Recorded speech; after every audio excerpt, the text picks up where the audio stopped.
Dear students, welcome to the classes of Ray Academy.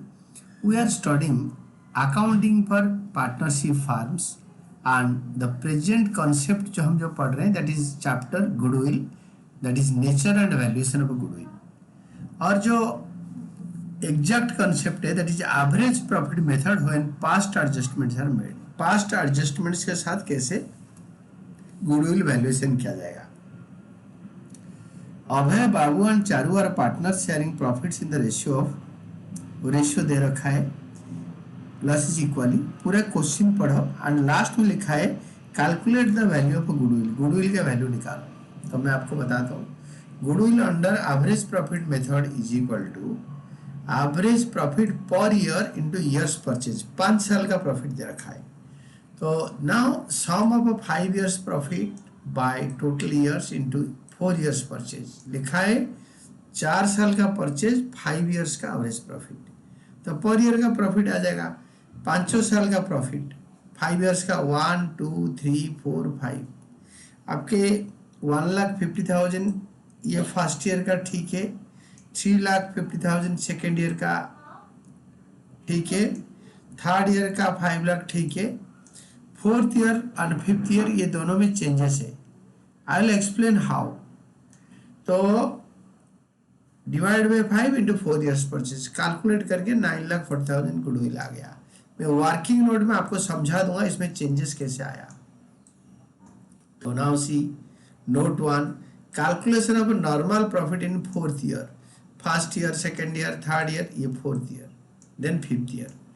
Then fourth year में available profit question में दे रखा है minus interest on non trade investment. मैं पढ़ता हूँ आप भी देखो.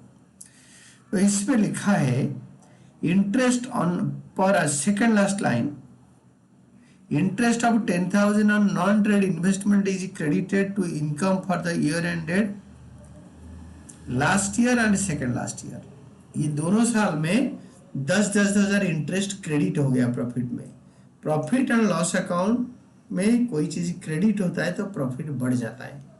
तो 7 लाख का जो प्रॉफिट है ना इसमें 10,000 ऑलरेडी क्रेडिट हो रखा है. तो इससे 10,000 माइनस कर देंगे. 7,10,000 एक्चुअली क्वेश्चन में 7,10,000 दे रखा है और इंटरेस्ट और नॉन ट्रेड इन्वेस्टमेंट माइनस करो. This is abnormal income non trade income. This is non trade investment. अगर ट्रेड इन्वेस्टमेंट होता तो कोई ट्रीटमेंट होता नहीं. तो 10,000 माइनस करके 7 लाख आया. ये 7 लाख को यहाँ उठाओ. पहले वर्किंग बाद में फेयर. मैंने फेयर के लिए जगह छोड़ के वर्किंग कर लिया. और सेम ये 10,000 फिफ्थ ईयर में भी माइनस होगा. नोट 2 में फिफ्थ ईयर का प्रॉफिट. तो available loss minus interest on non trade investment like this 10,000. ये देखो ये 10,000 यहाँ माइनस करा. ये interest on non trade investment ये दोनों साल की इनकम में क्रेडिट हो रखा है. तो इसको इधर भी माइनस करा.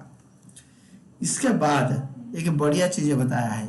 क्या बताया इन्होंने बोला एडजस्टमेंट में on 1 April of the last year